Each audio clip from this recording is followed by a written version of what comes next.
La relation États-Unis-Canada est tendue en raison des nouvelles politiques tarifaires, en particulier dans les secteurs de l'énergie et de l'automobile. Cela affecte non seulement les deux pays, mais a également des répercussions mondiales, avec la montée de concurrents tels que BYD et le Mexique sur le marché des véhicules électriques.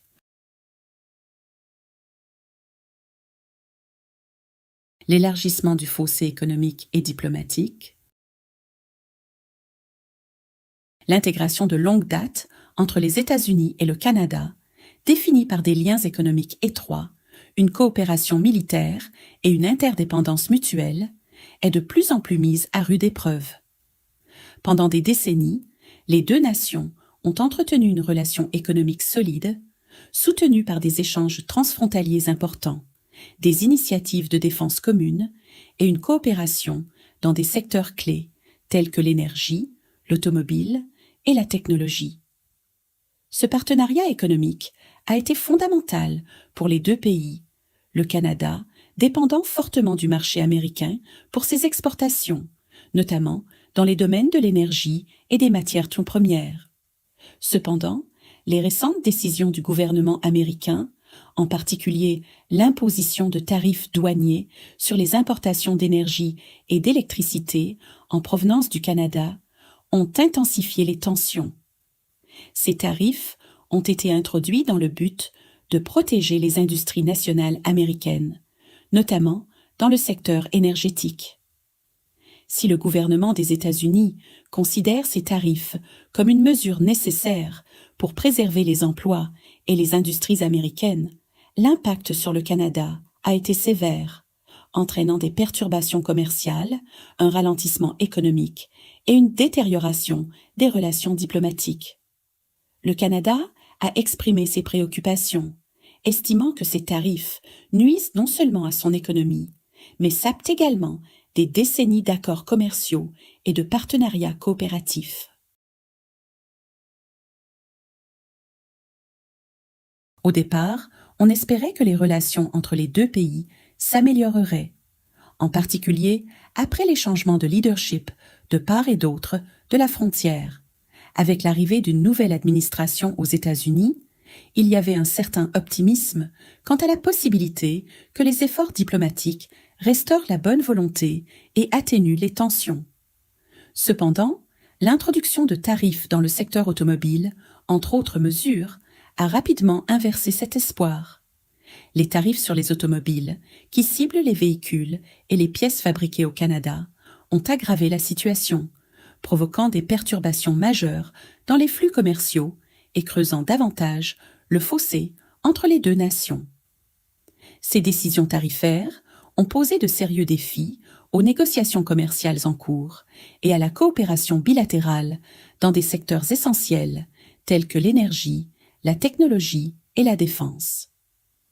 La relation amicale et mutuellement bénéfique qui a caractérisé les relations États-Unis-Canada depuis des décennies est désormais confrontée à une incertitude croissante. Les deux nations devront réévaluer leur stratégie économique et diplomatique pour naviguer dans ce paysage géopolitique en mutation et garantir la stabilité à long terme de leurs interactions. Impact sur l'industrie automobile. L'un des secteurs les plus touchés par les nouvelles politiques tarifaires est celui de l'automobile. L'administration Trump a introduit de nouveaux tarifs sur les voitures et pièces détachées fabriquées à l'étranger dans le but de protéger les emplois manufacturiers nationaux et de stimuler la production locale. Selon les prévisions, ces tarifs pourraient générer jusqu'à 100 milliards de dollars par an pour le gouvernement américain, en partant du principe que la hausse des coûts des véhicules et des pièces importées incitera les constructeurs automobiles américains à augmenter la production nationale.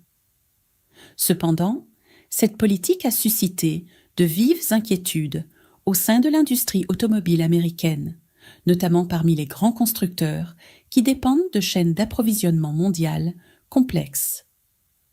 Depuis des décennies, cette industrie s'appuie sur des pièces et des matériaux importés de pays comme le Canada, le Mexique et diverses nations asiatiques.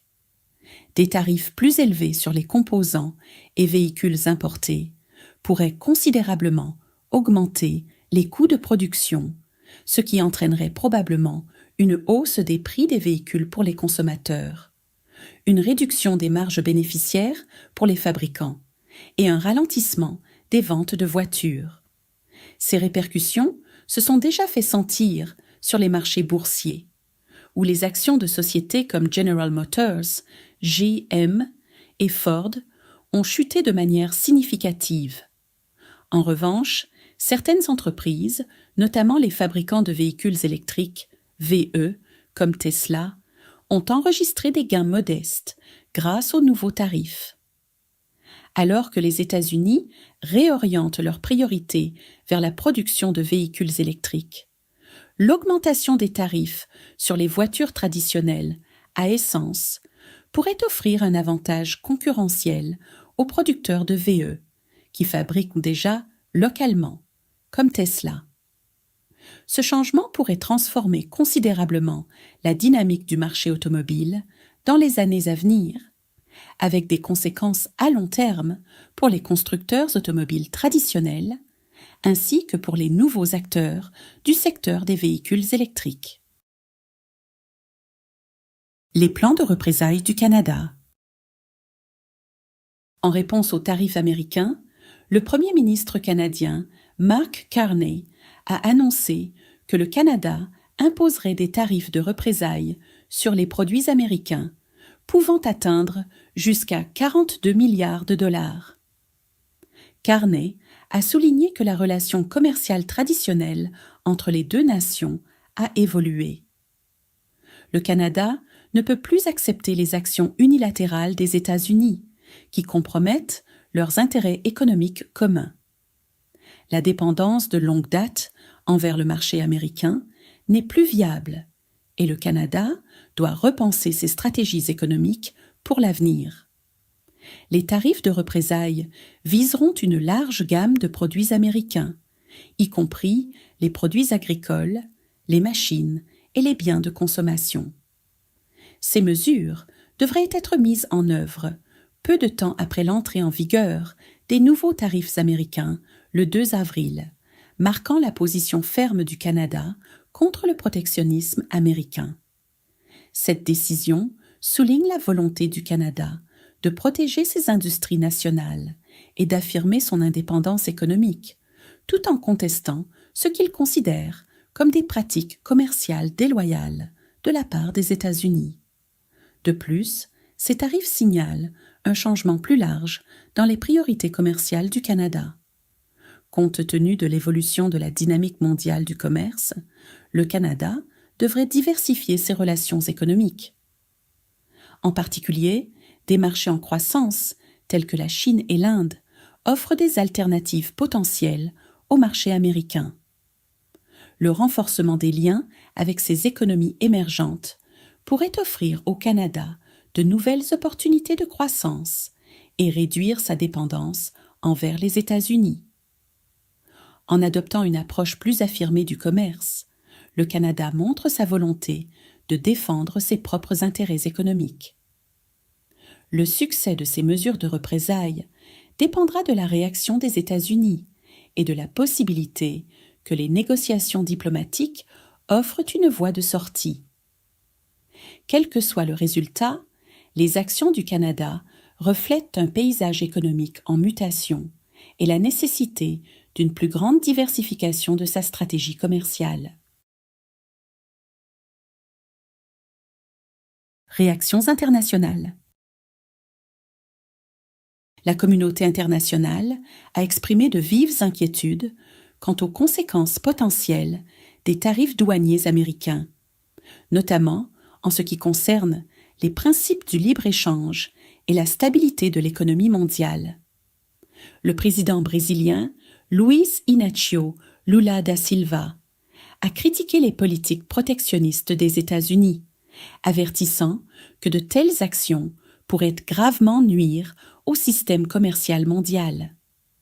Ursula von der Leyen, présidente de la Commission européenne, a exprimé des préoccupations similaires, mettant en garde contre le fait que ces tarifs pourraient avoir un impact négatif sur la coopération internationale et le commerce mondial. En Europe, l'industrie automobile allemande, qui exporte massivement vers les États-Unis, a averti que les tarifs pourraient nuire aux fabricants du monde entier, en particulier à ceux basés en Amérique du Nord. Les grands constructeurs automobiles allemands tels que Volkswagen, BMW et Mercedes-Benz possèdent des usines aux États-Unis, et ces tarifs risquent de perturber leur chaîne d'approvisionnement et d'augmenter leurs coûts de production. De plus, l'Union européenne a exprimé sa frustration face aux décisions unilatérales des États-Unis, qui sapètent les accords commerciaux multilatéraux et les partenariats internationaux qui régissent le commerce mondial depuis des décennies. Les pays asiatiques, en particulier ceux dotés d'une importante industrie automobile, comme le Japon et la Corée du Sud, se préoccupent également de l'impact à long terme de ces tarifs sur leurs exportations. Comme ces nations dépendent fortement du marché nord-américain, l'augmentation des barrières commerciales pourrait nuire à leurs économies et perturber la fluidité des échanges transfrontaliers. Les tarifs pourraient entraîner une hausse des prix pour les consommateurs américains, car les entreprises locales devront faire face à des coûts d'importation plus élevés, qui seront probablement répercutés sur les consommateurs. Les répercussions mondiales de ces politiques tarifaires pourraient être considérables, ralentissant la reprise économique mondiale après la pandémie de Covid-19 et créant des difficultés pour les pays en développement qui dépendent de relations commerciales stables avec les États-Unis et d'autres partenaires mondiaux.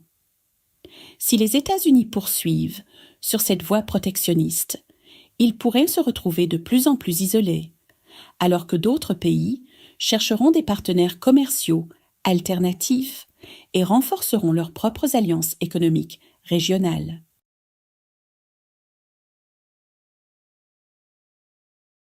Les difficultés et les avantages de Tesla. Tesla, autrefois salué comme un acteur majeur de la disruption dans l'industrie automobile, fait face à des difficultés financières, avec un ralentissement de sa croissance sur ses marchés internationaux clés. Malgré ces défis, Tesla est perçu par certains comme un bénéficiaire potentiel des nouveaux tarifs américains sur les voitures fabriquées hors des États-Unis. L'imposition de taxes supplémentaires sur les véhicules importés pourrait offrir un certain répit à Tesla en rendant les voitures à essence importées plus coûteuses, ce qui pourrait accroître la demande de véhicules électriques, VE, notamment ceux produits localement par Tesla. Ces tarifs devraient ainsi offrir un certain soutien à la production domestique de Tesla aux États-Unis, permettant à l'entreprise de gagner des parts de marché sans faire face à une concurrence aussi féroce de la part des constructeurs étrangers. Cependant, la situation de Tesla est loin d'être simple. Si l'entreprise pourrait profiter de ces mesures sur le marché américain, ses performances dans d'autres régions, en particulier en Chine et dans l'Union européenne, sont décevantes. En Chine, l'un des marchés les plus prometteurs de Tesla, les ventes ont diminué à mesure que les fabricants locaux de VE augmentent leur production et améliorent leur offre. Dans l'Union européenne, la concurrence croissante de constructeurs établis comme Volkswagen et de nouvelles start-up spécialisées dans les VE exerce une pression supplémentaire sur Tesla pour maintenir sa position sur le marché. En outre, la réponse du Canada aux tarifs américains a compliqué les opérations de Tesla en Amérique du Nord. Le gouvernement canadien a mis en place des mesures punitives, notamment le gel des incitations et des rabais pour les véhicules Tesla. Ces décisions ont entravé la capacité de Tesla à concurrencer efficacement sur le marché canadien, où l'entreprise avait auparavant enregistré une forte croissance des ventes. En conséquence, Tesla se trouve confronté à un avenir difficile, devant équilibrer les avantages des tarifs aux États-Unis avec la baisse des ventes et les obstacles politiques sur ces marchés clés. L'essor des fabricants chinois de véhicules électriques.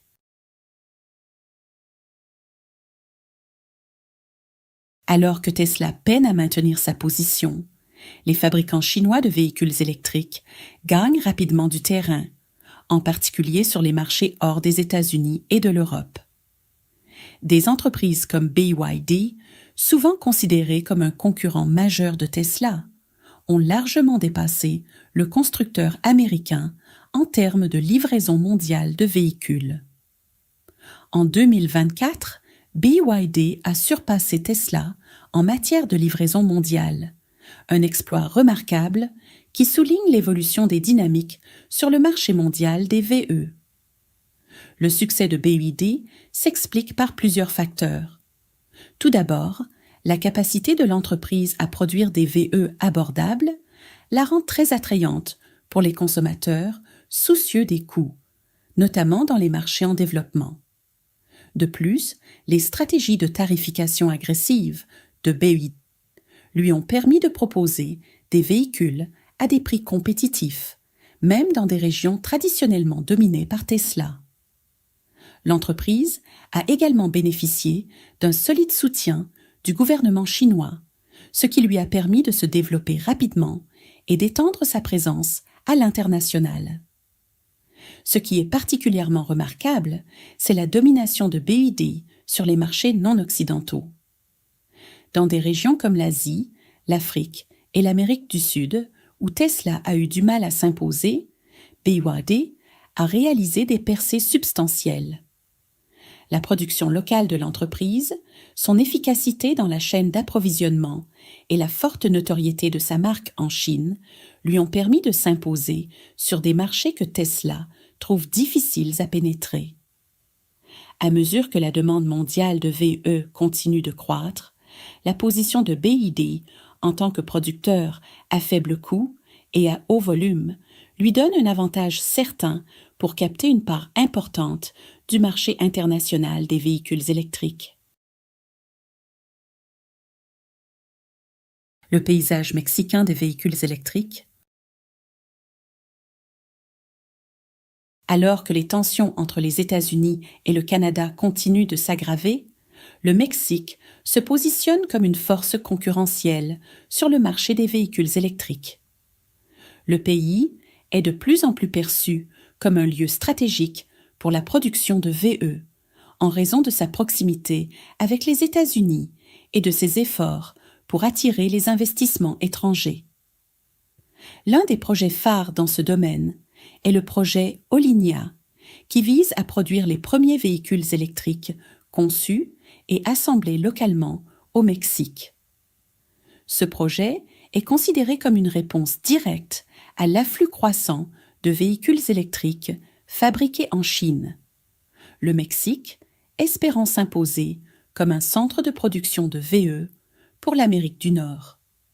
Cependant, le Mexique est confronté à des défis importants dans sa tentative de devenir un acteur majeur de l'industrie des véhicules électriques. L'un des principaux obstacles est le manque de financement, qui a freiné le développement des infrastructures essentielles à la production de masse de véhicules électriques. De plus, l'industrie mexicaine du lithium reste sous-développée, malgré le fait que le pays possède certaines des plus grandes réserves de lithium au monde. Le lithium est un composant essentiel des batteries de VE, et l'absence d'une chaîne d'approvisionnement établie pourrait limiter la capacité du Mexique à rivaliser avec d'autres nations disposant de sources plus fiables et rentables de cette ressource clé. Malgré ces défis, le Mexique cherche activement à améliorer sa position sur le marché des VE. Les incitations gouvernementales, telles que les allègements fiscaux et les subventions pour les fabricants de VE, contribuent à attirer les investissements étrangers. Et plusieurs grands constructeurs envisagent déjà d'établir des usines de production de VE au Mexique. Si le pays parvient à surmonter ces obstacles actuels, il pourrait devenir un acteur clé sur le marché nord-américain des véhicules électriques, offrant une alternative compétitive aux véhicules fabriqués aux États-Unis et en Chine. Une nouvelle ère de tensions économiques. La relation commerciale entre les États-Unis et le Canada subit une transformation profonde. Les politiques économiques, telles que l'imposition de tarifs, redéfinissant le paysage pour les entreprises et les industries des deux côtés de la frontière. La réponse du Canada aux tarifs américains continuera probablement d'évoluer à mesure que la situation se développe et d'autres acteurs mondiaux, tels que BID et le Mexique, pourraient tirer parti de ces dynamiques changeantes sur le marché des véhicules électriques. Alors que Tesla est confronté à la fois à des opportunités et à des défis découlant de ces évolutions économiques, les fabricants chinois de VE comme BYD consolident leur domination sur les marchés non occidentaux. Parallèlement, le Mexique se positionne comme un nouveau concurrent sur le marché nord-américain des VE, avec le potentiel de bouleverser les pôles de production existants. L'avenir de l'industrie des véhicules électriques et du commerce mondial dépendra de la manière dont ces différents acteurs navigueront dans ce paysage géopolitique et économique en constante évolution. Seul le temps dira comment le Canada ajustera ses politiques en réponse aux tarifs américains et comment d'autres pays comme la Chine et le Mexique se positionneront sur ce marché mondial de plus en plus complexe.